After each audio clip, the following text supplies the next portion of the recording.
Hello বন্ধুরা, গল্প পাঠে আমি শিখা। আজ নিয়ে চলে এসেছি তোমাদের জন্য গোপাল ভাঁড়ের দুটো মজার গল্প। প্রথম গল্পের নাম পেটুক গোপাল। তাহলে চলো গল্পটি শুরু করি। একদিন গোপাল ও মহারাজ কৃষ্ণচন্দ্র সহ সভাসদরের লোকেরা বসে আখ খাচ্ছে। মহারাজ আখ খেয়া সব আঁঠি গোপালের সামনে জড়ো করছে।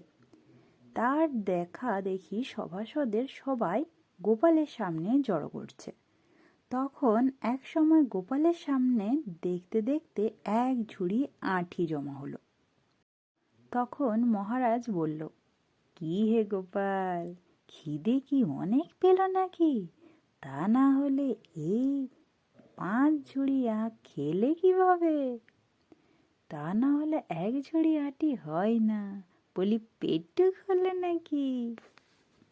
গোপাল ভাঁড় বলল, আমি তো আখ খেয়েছি এবং আঁটিও ফেলেছি, কিন্তু আপনারা যে আখ খেয়েছেন অত আঁটি শুদ্ধ খেয়ে ফেলেছেন, না হলে আঁটি গেল কই?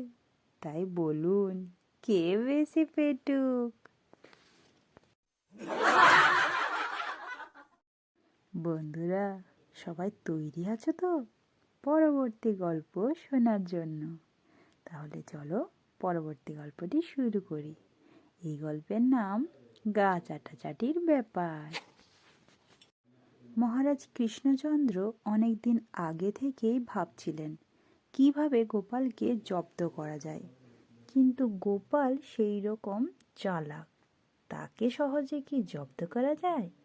শেষ পর্যন্ত ভাবতে ভাবতে মহারাজ একটা উপায় খুঁজে বার করলেন। মহারাজ রাজসভায় বসে আছেন, খুশি মনে তার জোয়ার এসেছে। গোপালকে তার জব্দ করতে হবেই। ভালো উপায় খুঁজে বার করেছেন। গোপাল তখনও রাজসভায় আসেনি। ইতিমধ্যে মহারাজ সভাস্থ অন্য সকলেই তার নতুন ফন্দির কথা বলেছিলেন। শুনে তো সবাই অবাক। তাদের ধারণা এবার গোপালকে জব্দ করা যাবেই। গোপাল রাজসভায় আসতেই মহারাজ কৃষ্ণচন্দ্র বললেন, ওহে গোপাল, কাল রাতে আমি একটা স্বপ্ন দেখেছি। তুমি যদি তা জানতে চাও বলি, শুনবে? বলুন মহারাজ। সে তো আমার সৌভাগ্য। স্বপ্নে কি দেখেছি জানো? তুমি আর আমি দুজনেই চলেছি এক নতুন দেশে, অচেনা জায়গা, আশেপাশে কেউ নেই, দুপাশে দুটো বড় দিঘি, মাঝখানে সরু পথ। দুটো দিঘি, একটা ক্ষীরে আর একটা গুইয়ের। তুমি আর আমি চলেছি সেই পথ ধরে। তুমি পা হড়কে গুইয়ের দিঘিতে ডুব দিলে, আর আমি পা হড়কে ক্ষীরের দিঘিতে ডুব দিলাম। তারপরেই আমার ঘুম ভেঙে গেল। মহারাজ কৃষ্ণচন্দ্রের মুখে স্বপ্নের বিবরণ শুনে সবাই একসঙ্গে হেসে উঠল। রাজসভার পণ্ডিত আবার ঠাট্টা করে গোপালকে বললেন, দেখো তো গোপাল, তোমার গায়ে গা লেগে আছে কিনা? গোপাল এবার বলল, মহারাজ, কি আশ্চর্য স্বপ্ন! আমি একই স্বপ্ন দেখেছি। অর্থাৎ আপনি ক্ষীরের আর আমি গুইয়ের দিঘিতে পড়ে যাই। মহারাজ প্রসন্ন হয়ে বললেন, তাহলে তুমি একই স্বপ্ন দেখেছ? স্বীকার করছো তো? হ্যাঁ, তবে আপনার স্বপ্ন ওইখানে ভেঙে গেলেও আমার খানিক পরে ঘুম ভেঙেছে।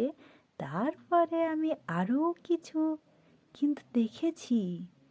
যদি অনুমতি দেন, বাদবাকি স্বপ্নের কথা আমি প্রকাশ করি। বলো বলো, আমি সানন্দে অনুমতি দিলাম। তবে শুনুন, আপনি ক্ষীরের দিঘি থেকে উঠলেন, আমি সেই গুয়ের দিঘি থেকে কোনো রকমে উঠলাম। তারপর দেখি জায়গাটা ভীষণ অন্ধকার, আমাদের দুজনের গায়ে আঠালো পদার্থ লেগে আছে। আপনি বললেন, গোপাল, এসো আমরা পরস্পর গা চাটি। তারপর আপনি আমার গা চাটতে লাগলেন আর আমিও আপনার গা চাটতে লাগলাম। হ্যাঁ, সবটাই গা চাটাচাটির ব্যাপার। শেষ পর্যন্ত মহারাজ কৃষ্ণচন্দ্র গোপালের কাছে ভীষণ জব্দ হলেন। গোপালের তীক্ষ্ণ বুদ্ধির কাছে মহারাজ পরাজিত হলেন আর মনে মনে ভাবলেন, গোপালকে বুদ্ধি অসাধারণ। তো বন্ধুরা, গোপাল ভাঁড়ের বুদ্ধি অসাধারণ। তাই গল্পগুলি তোমাদের কেমন লাগলো অবশ্যই কমেন্টে জানিও। সবাই খুব ভালো থেকো। আজ আসি, টাটা।